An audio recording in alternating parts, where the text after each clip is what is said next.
Welcome to Walpole Five-0. I'm Chief John Carmichael. Today is February 21st, 2017. Before we get into the log entries for this week, a few things to talk about. Just wanted to mention our positive ticket program. Having Officer Hart as our new school resource officer, he's hit the ground running, especially in our middle schools and elementary schools, and he's doing an amazing job. And I just wanted to acknowledge some of the positive tickets that he's written this week. And positive tickets we started as a result of kind of looking for ways to engage the community and our officers when they're out on patrol, or if they're at a certain location in town and they catch kids doing right, they'll stop them and they'll issue them a positive ticket. So just going through a few of them. One to Sid, who won a ping pong tournament. Also, Michael won a ping pong tournament. Sean was caught being friendly at school, as well as Danny. Ben was also being friendly at school, and also Max. So congratulations to all those guys at our middle schools for caught doing right by Officer Hart and issued positive tickets. So great job, guys. Next thing I wanted to mention, been in contact with Walpole High School basketball coach Dave St. Martin, and we're trying to schedule a basketball game between the Walpole High School boys and girls basketball teams versus the Walpole Police Department basketball team. And we're looking at a March date and maybe getting the boosters involved and trying to get people to come out and have a good night of basketball and have some fun and everything. So we're just in the initial talks about that, but we're hoping to get that going because we think it'll be a good positive thing for the community. And knowing Coach St. Martin, we're going to have our hands full, so we look forward to that. Camera sign-up. So we're going to be implementing a program here in Walpole where we will keep a log or keep a track of surveillance cameras that are throughout the town. And it's on a voluntary basis, so if people have an exterior surveillance camera at their home, and we're having criminal activity that's occurring in the neighborhood, whether it be house breaks or car breaks or whatever it might be, people can voluntarily offer some surveillance video if they happen to catch some images or a motor vehicle or people, suspects on there, that we would be able to use in trying to locate or develop some suspects in the cases. And as I mentioned, we've had plenty of situations where we've had car breaks and house breaks past 6 months where if this has happened in a certain neighborhood over a period of time, we may be able to get some information that could help in the investigation. And it would be a good community type of partnership because, we know that the police cannot do this job just by ourselves with the 42 police officers that we have. It really takes a partnership with the community. So it would be really great if we can have citizens sign up for this program and help us in the event that there's a criminal investigation in your neighborhood. STUPAC, Student Police Advisory Council, will be going to Cedar Junction on the Project Youth and Restorative Justice program. We did this last year and it was really eye-opening. The kids actually got a tour of some of the prison up there and got to meet with some of the prison officials. As well as they participated in the restorative justice program that they have up there. And that's something that really, it focuses on the rehabilitation of the offenders that are there, and it's designed to seek reconciliation with the victims, but also with the community at large. So it's kind of their way to repair the harm that they've done to society, and they'll have a room where the STUPAC kids will go and we'll meet, and they'll bring some of the inmates in, and they'll have discussions on, what they did, and basically, and how they plan on rehabilitating themselves, and how they feel, how they will reconciliate with the victims in the community. So it's a really good program. I think most of the prisons in Massachusetts, as well as sheriff's departments, participate in this. Project Youth and Restorative Justice, it's called, and we look forward to doing that. We're planning on a March 8th or around there trip. I just want to also mention we're planning on doing a Walpole Junior Police Academy this summer. It will be the first time the Walpole Police Department has done something like this, but we're going to be seeking out 25 to 30 kids going into 7th and going into 8th grade. over the summer. So it'll be a summer camp, a week-long camp. We're planning on trying to hit the last week in June and maybe the second week in July, but we're still working with the rec department and Pat Shield. Officer Hart and Officer Songen are developing this program as we speak, trying to get it going. And this will be the real deal. This is actually going to be like a little police academy where, we're going to have formation in the morning. We'll do some morning PT and go for a little run and, that kind of stuff, as well as have some classroom participation, some field trips, and that sort of thing. So we're really excited about it, and we're hoping we can get this thing up and going. And hopefully, if you have a student that's going into 7th or 8th grade, that you will encourage them to take this grade camp. So I want to thank Annie, Tara, and Michaela for, they came in last week. We spoke about the addiction epidemic. They're making a documentary for the Walpole Film Fest. And these girls, God, I've been working with them on this issue since the fall. The fall. And they are relentless. They're doing an amazing job. They've really developed a lot of information for this, and I really look forward to seeing their finished documentary on this very important subject. So I really look forward to that, and great job, guys, so far on that. Walpole Public Schools met with the schools last week for their strategic plan, and I really appreciate Lincoln Lynch and Gene Kenny, Nancy Gallivan, and the schools for having me be able to participate in that and kind of listen to some of the suggestions from the public safety side of things. And they did a really great job. All school teachers and parents came out, and different school leadership, administration, and really developed some solid strategic planning for the next 5 years in our Walpole schools. And it was really great to be a part of that, and much appreciated. And I look forward to how they're going to implement a lot of those different things that we talked about. Getting into the log, February 14th, a couple of arrests by Officer Maganello. He's one of our traffic enforcement officers, typically assigned to the motorcycle. He, while on post, stopped 2 different motor vehicles and discovered that 2 different people had they were unlicensed. They did not have a driver's license or a valid driver's license, and he made 2 arrests on that for unlicensed operation. On February 15th, we had a drug arrest. This actually turned into a drug arrest just from a routine motor vehicle stop, but Officer Giblin effected this stop on Route 1 after he ran a registration in his mobile data computer, and it came back that this individual who owned that car had a suspended or canceled registration, as well as having no license. So Officer Giblin stopped the motor vehicle. The operator ended up being a second-party operator, so it wasn't the registered owner. However, he did discover that the person driving the vehicle, also from the Lynn area, had a suspended driver's license. So he made an arrest on this. And then he did a motor vehicle inventory. And we do a motor vehicle inventory anytime we're towing a motor vehicle, so it's a police-related tow, whether it be a suspended license or they have a warrant or whatever else, and we have to tow that vehicle from the scene. And we inventory the contents of the vehicle, and we maintain that in the event that the officers are accused of stealing anything, or it's also to protect the tow company. But as they were doing a motor vehicle inventory, he discovered a white powdery substance that was in the center console.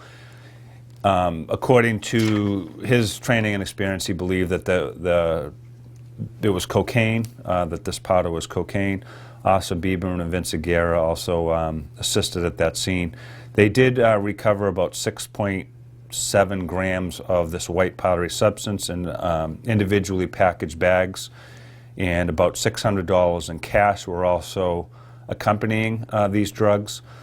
So typically, that does kind of show consistency with the distribution of drugs, and as a result, that individual was charged with possession of Class B cocaine with intent to distribute. Now, we don't know positively that this is cocaine, because the way things are right now is that, like, typically we'll field test the substance, and what we find a lot of times now is, you're not 100% sure whether it's cocaine or whether it's heroin or whether it's heroin fentanyl or whether it's fentanyl. So We have to, typically we used to field test it, but because of the issues with fentanyl and the danger that that poses on the officers in the field, we don't do that. We package it up and we send it directly to the lab so that it can be checked out and get a confirmation from the lab as to what the substance is. Because we just can't have our officers exposed to this stuff. The fentanyl, 100 times more powerful than heroin. It can kill you. And if the officers inhale it or they get it on their skin, it's transdermal, so it'll go through your skin and get into your body. And we don't need an officer being exposed to that on the street. And literally, you know, they could overdose or even worse with that. So we don't field test it, but we do believe that this substance was cocaine. A hit and run, caller reported that they were struck in East Walpole by the post office. It was a black pickup truck had driven away from the scene and after striking their mirror. The vehicle that was involved is believed to be like a black Nissan Titan. There was no plate given, but if anybody has any information on that, a black Nissan Titan, please let us know if there was any damage in the mirror area or the side swipe type of crash. Assault and battery with a dangerous weapon. Longview Farm officers responded there to deal with a resident who had picked up a wooden chair, tried to throw it at a group of other residents that were in the room, and that chair struck a couple of staff members, and as a result, officers responded and will charge the resident with assault and battery with a dangerous weapon, to wit that chair that was used. Manager at a Route 1 location reports that a cell phone was stolen about a week ago. They do believe that it was a customer, and as a result, Officer Kevlich is following up with this investigation and will attempt to view any security footage if that's available and work out that investigation. Moving on to February 16th, the protective custody in the center. Officer Doherty located a man in the square that was found to be intoxicated in a snowbank. This individual, obviously that's not somebody we want to bring back to the police station under a protective custody. We chose to transport that individual to the hospital in order to detox, and obviously that was the best move in this case. Revoked insurance. Officer Haber stopped a vehicle at the center pool where the individuals had revoked registration plates, and this owner was given the opportunity to register that motor vehicle. And that's a great thing about nowadays as opposed to 10, 15 years ago, when somebody, if they forgot to renew their license or they forgot to redo the insurance on the car, and the plates end up getting revoked because of lack of insurance, or your license expires. Nowadays, now you can go right on through your cell phone, log right on to the registry of motor vehicles, and you could literally renew your license or renew your registration, or even get your insurance added on there. So it's a great thing. Officer Haber did allow them the opportunity to do that, so that was a good thing.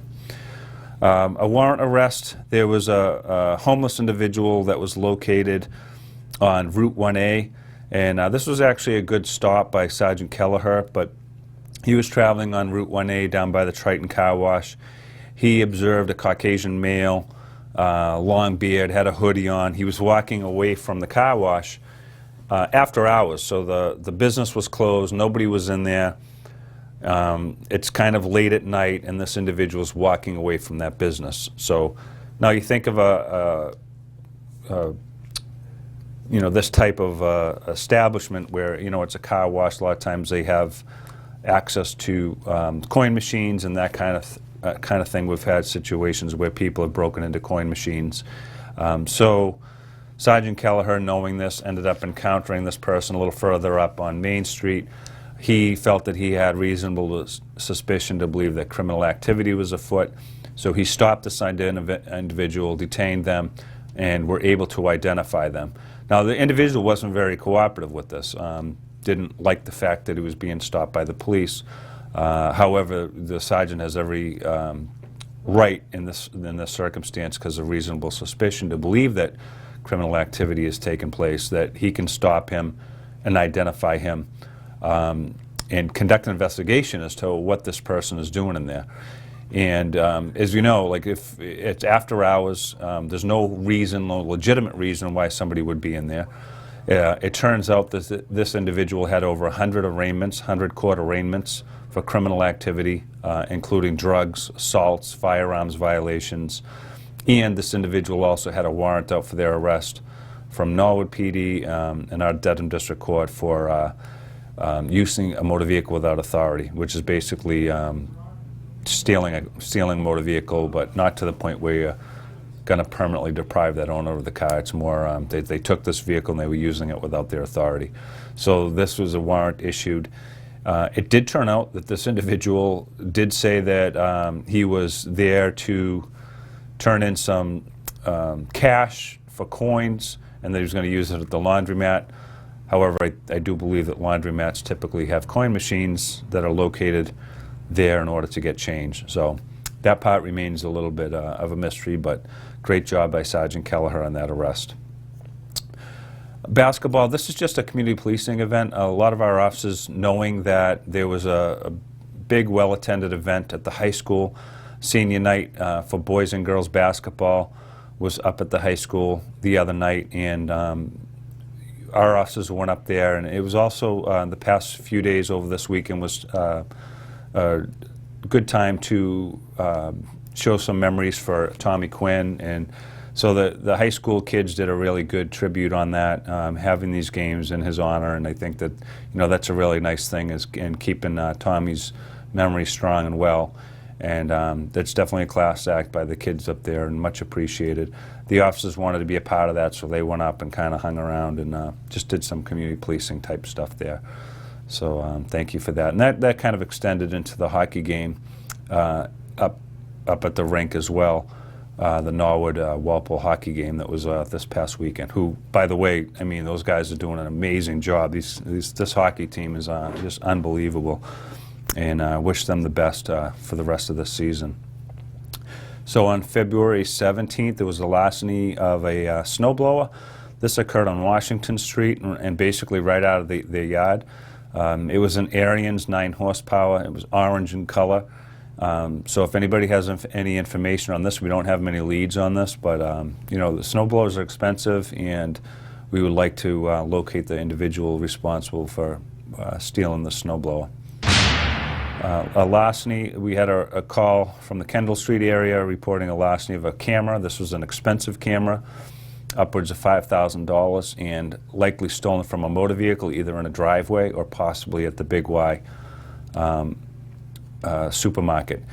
That's a lot of money, and we would like to definitely find out who the person is responsible for stealing this camera. So if anybody has information on that as well, please contact the Walpole Police Detectives with any information. That would be great.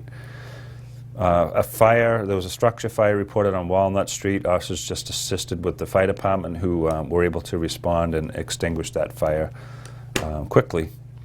So good job by the FD. Ordinance. This situation here, we had a report in the 100 block of Main Street. There were some people that were cleaning out a home there. They were cleaning out the closet, and they discovered an old hand grenade that was inside of the closet.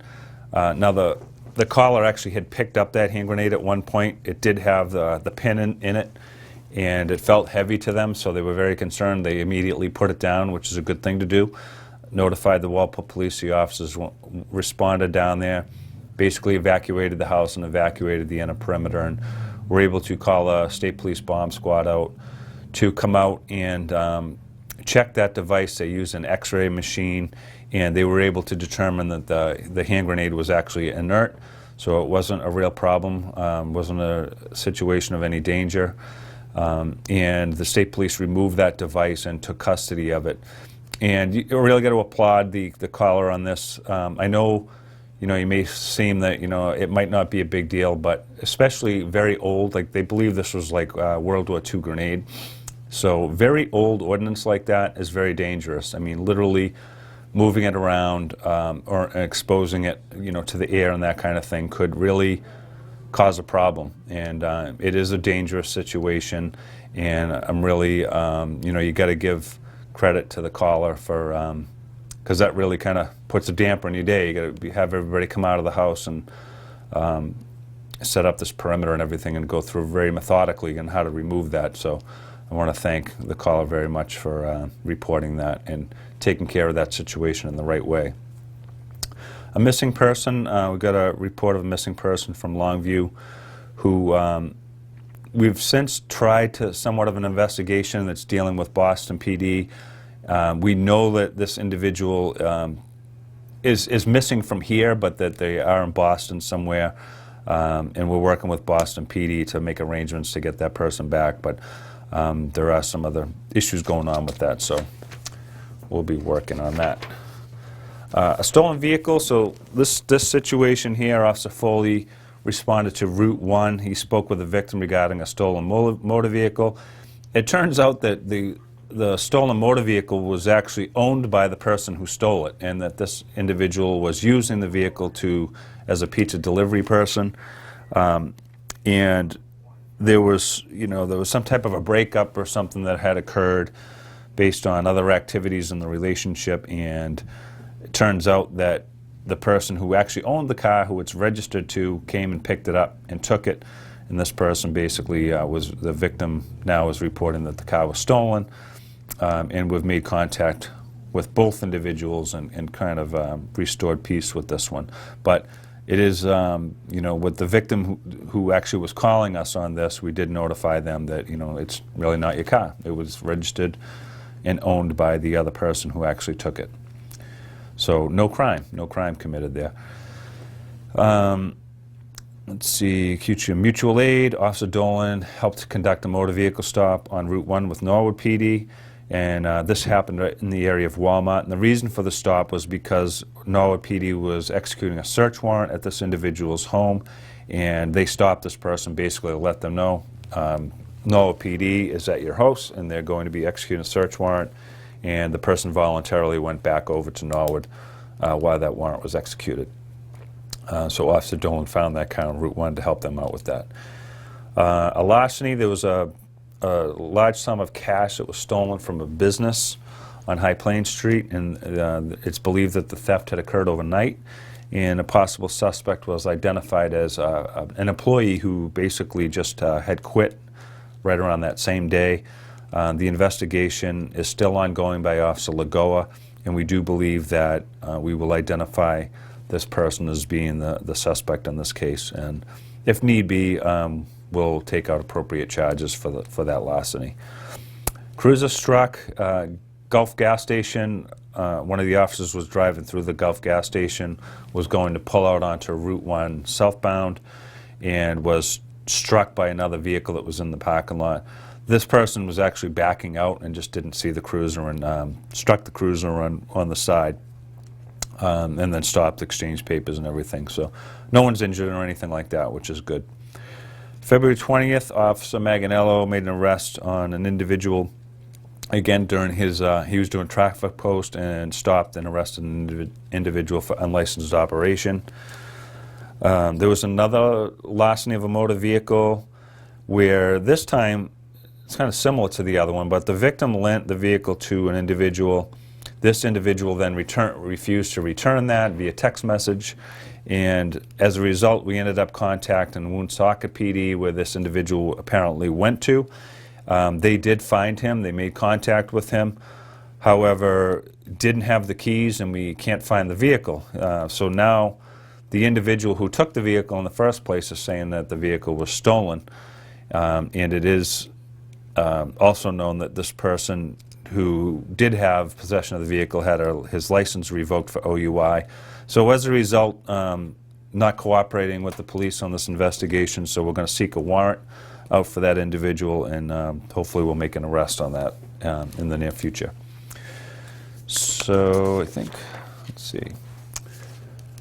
Operating revoked. Officer Kevlich summons an individual from Norwood for operating after their right to operate was revoked. He did this in this case. It was nice that he was able to help this person park their vehicle at the Big Y and get a ride home from there. So there was no need to tow the vehicle in that case. Big Y was very good about just letting them leave that vehicle there. So another report of a hit and run on Main Street. Anybody has information on this one, also please let us know. It's a white SUV, and that vehicle fled northbound on Main Street towards Norwood. Nobody was injured in this case, but again, property damage where we would like to identify who the operator was for that vehicle. And I think it was a week or two ago I mentioned that we do have a lot of hit and run accidents, and they seem to be happening more and more. And part of that, I think, is just because insurance is so expensive, and the surcharges kick in, and you know, if you get in that accident that's a surchargeable crash, people just aren't stopping. And you know, we do deal with this situation. I think we had over 60 hit and runs just last year, and we've already had a series of them this year. So it's always good, you know, if somebody sees a plate or they saw that vehicle, if that vehicle goes in to get some work done on it, that we can get a call on that. So it's a white SUV, not a lot to go on, but a little information there on that. And the last thing we had for the week was a report of a fight. This was in a parking lot in the square where two individuals got into a fight. It was over a girl, both mutual combatants. You know, they threw a few punches, and the police responded. It was broken up. Two individuals had gone on their way. They actually brought them both back to the scene, dealt with the situation, and basically, you know, one of those situations where you brush them off and send them on their way again. I mean, it's two mutual people that got into this fight, agreed to get in the fight, and neither was interested in taking out charges against the other. And if they did, usually what will happen is there'll be cross complaints. So, you know, one will take out assault and battery on one and assault and battery on the other, and then the court will have to kind of square that off. But we were able to restore peace there and kind of send these two guys on their way. And I think they even shook hands, so that's good. So that's it for today. This is it for Walpole Five-0. I'm Chief John Carmichael, and thank you very much for joining me.